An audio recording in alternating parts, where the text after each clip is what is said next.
ছোড়ারা দেখি বুঝে যায় না, খালি ভোটটা ধরে ভিডিও করা, ঠিক না? আমাদের বুড়িদের কথা থেকে শুনতে হবে, বুড়িদের কথা না শুনলে চেষ্টা চলবে, চলবে না। কথাটা কি বলতে ভাই, আইয়ে ভাইয়া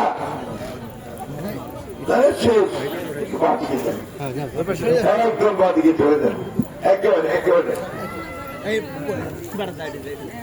আমরা তারপরে খুব বেশি আপনাদের দিকে আসতে পারি, কিন্তু আপনাদের এই অঞ্চলে যোগাযোগ সবসময় ছিল। আমাদের যে কায়ুম আমার ছাত্র, আমি তো মাস্টারি করছি অনেকদিন কলেজের, আমার ছাত্র, এর মাধ্যমে আমাদের কাছের বাবুর মাধ্যমে, আমাদের আপনার ফারুকের মাধ্যমে চেয়ারম্যান ছিল আপনার এখানে, আমাদের কিবরিয়া, সকলের মাধ্যমে আমাদের সঙ্গে যোগাযোগ সবসময় ছিল। যে কথা আজকে বলতে আসছি আপনাদেরকে, যে আগামী ফেব্রুয়ারি মাসে আর মাত্র হচ্ছে আপনার 4 দিন, আর 14 দিন পরে আপনার আবার একটা ভোট হবে। এই ভোটটাতে আবার আপনারা ভোট দিয়ে দেশের সরকার নির্বাচন করবেন, তাই না? তো অন্যান্য সময়কার চাইতে এবার একটু একটু অন্যরকম। আগত নৌকাটা ছিল আর ধানের শেষ নৌকার মধ্যে হইত, এরা নৌকাটা নাই।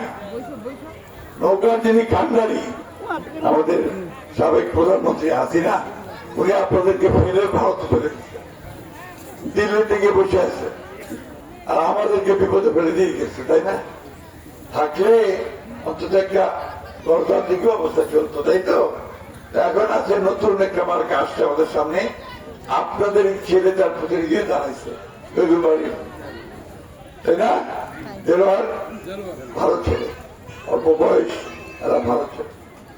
আমরা পুরাই, আমরা বহুবার ইলেকশন করছি, এমপি হয়েছি, সরকারটা চালানোর অভিজ্ঞতা আমাদের আছে।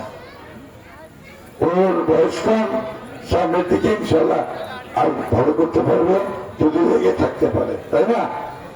আমার তো শেষ সময়, এটাই আমার শেষ নির্বাচন। আমি আপনাদের কাছে শেষ সময় আসছি, এইবার আপনারা আমাকে আরেকবার সুযোগ দিবেন, ধানের শীষে ভোট দিয়ে আপনাদের কাজ করাতে। আমি কোন পার্টির বদনাম করতে চাই না, ওটা আমার অভ্যাসের মধ্যে নাই। আমরা কাজ করি, শিরা চলতে চাই। এই যে আপনার রাস্তার কাজগুলো শুরু হয়েছে, এখানে পর্যন্ত আসছে দেখলাম, এটা কিন্তু আমরাই চেষ্টা করি এই কাজটা শুরু করাচ্ছি। কয়েকদিনের মধ্যে এই সরকার অন্তর্বর্তীকালীন সরকার আমরা করেছি।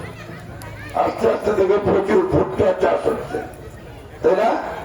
ভুট্টায় কিছু পয়সা পাওয়া যায়, এই ভুট্টার চাষটা কিন্তু আমরাই শুরু করছিলাম। আমি যখন